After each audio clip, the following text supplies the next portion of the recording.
Hello friends, you all are welcome in this new video. मैं आपका दोस्त Randhir Singh mentors consultant से। दोस्तों, जैसा कि आप सभी जानते हैं कि हम अपने यूट्यूब चैनल के थ्रू, अपने वीडियोस के थ्रू आप लोगों को एजुकेट करते रहते हैं। विदेश जाके पढ़ाई करने वाले स्टूडेंट्स के लिए हमारा चैनल हमेशा कुछ ना कुछ नई इन्फॉर्मेशन जो है वो आप लोगों तक लेकर आता रहता है। तो आज उसी कड़ी में हम बात करेंगे। एक बहुत ही कॉमन टॉपिक है जो कि है एसडीएस और नॉन एसडीएस कैटेगरी। कनाडा में वीज़ा की जो एसडीएस और नॉन एसडीएस स्ट्रीम है उसके बारे में हम आपसे बात करेंगे। दोस्तों, वीडियो शुरू करने से पहले आप लोगों से रिक्वेस्ट रहेगी, अगर आप हमारे चैनल पे नए हैं तो चैनल को सब्सक्राइब जरूर कर लें, सो दैट इस तरह की जो इन्फॉर्मेशन है वो आप तक रेगुलर पहुंचती रहे। बात करते हैं जी सबसे पहले एसडीएस के बारे में। दोस्तों, 2009 में कैनेडियन गवर्नमेंट ने एसपीपी यानी कि स्टूडेंट्स पार्टनर्स प्रोग्राम एक स्कीम जो है वो लॉन्च करी थी, और उसी स्कीम का जो न्यूअर वर्जन है या जो अपडेटेड वर्जन है वो है एसडीएस यानी कि student direct stream.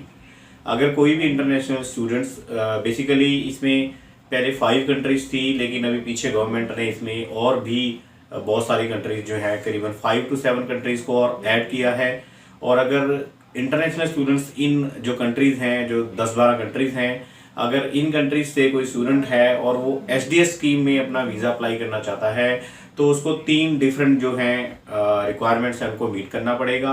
Requirement number 1 है कि स्टूडेंट्स के आईएलटीएस में 6 ओवरऑल और 6 ईच होने ज़रूरी हैं। जो उसका स्कोर है, जो लिसनिंग, रीडिंग, राइटिंग और स्पीकिंग चारों मॉड्यूल में 6 ईच स्कोर होना ज़रूरी है। और यहाँ पे मैं आपको बताना चाहूँगा कि जो IELTS का स्कोर है वही एसडीएस कैटेगरी के लिए एलिजिबल है। अगर आपने टॉफल किया है, पीटी किया है या कोई और आपने इंग्लिश का टेस्ट किया है तो वो जो है उसकी एक्सेप्टेबिलिटी नहीं है, IELTS करा होना ज़रूरी है। दूसरी जो रिक्वायरमेंट है वो है ट्यूशन फीस को लेके।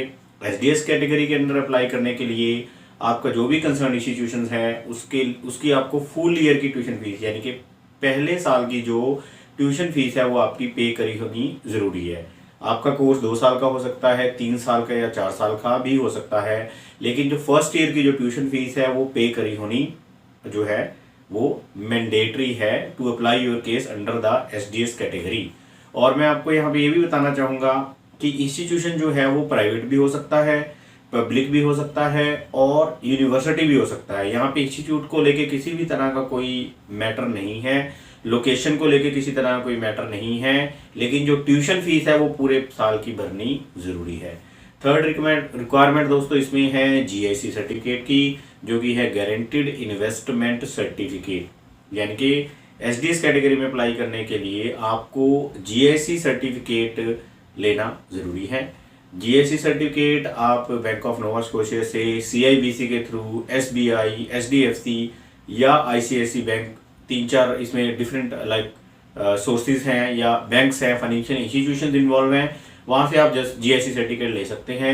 और उसमें $10,200 तक आपकी जो है वो इन्वेस्टमेंट होती है, आपको ऑलरेडी वहाँ पे सबमिट करने पड़ते हैं।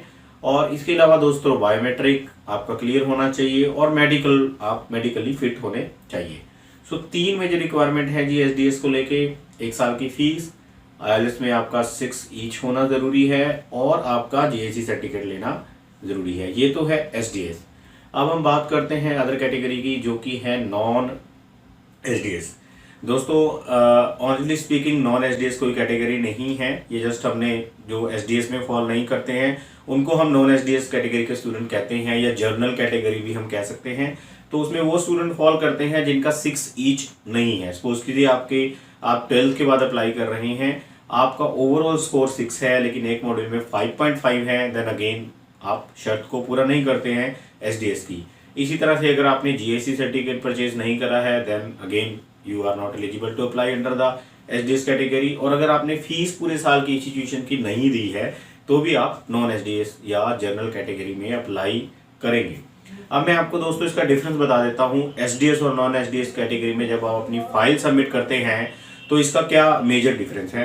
एसडीएस कैटेगरी में जो आपकी वीज़ा की प्रोसेसिंग है वो प्रायोरिटी प्रोसेसिंग है, यानी कि आपकी फाइल को, आपके प्रोफाइल को ज़्यादा वेटेज दी जाती है और आपकी जो एडमिसिबिलिटी है, यानी कि आपका जो वीज़ा के जो चांसेस हैं वो ज़्यादा ब्राइट होते हैं या आपको प्रायोरिटी मिलती है, आपकी जो प्रोफाइल है उसको ज़्यादा बोनाफाइड स्टूडेंट की तरह देखा जाता है as compare to non SDS.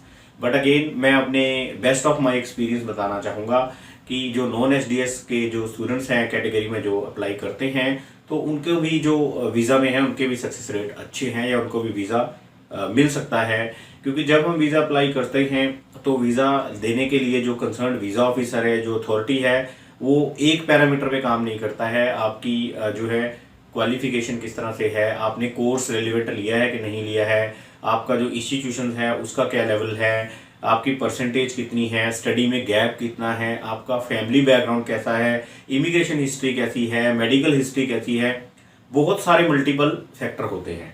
So no doubt ये कहना चाहूँगा, नो डाउट एसडीएस में एक प्रायोरिटी प्रोसेसिंग है या ज़्यादा तवज्जो दी जाती है या ज़्यादा वेटेज है आपके प्रोफाइल की, लेकिन आप नॉन एसडीएस कैटेगरी में भी अप्लाई कर सकते हैं। Just to prioritise the things SDS category को इंट्रोड्यूस किया गया है। तो दोस्तों मैं उम्मीद करता हूं कि इस छोटे से वीडियो में आपको एसडीएस और नॉन एसडीएस कैटेगरी के बारे में डिटेल इन्फॉर्मेशन मिल गई होगी। और अगर ये वीडियो आपको पसंद आए तो इस वीडियो को शेयर कीजिएगा और हमारे चैनल पे बने रहिए लेटेस्ट स्टडी वीज़ा अपडेट्स के लिए। आज का ये वीडियो देखने के लिए थैंक यू वेरी मच।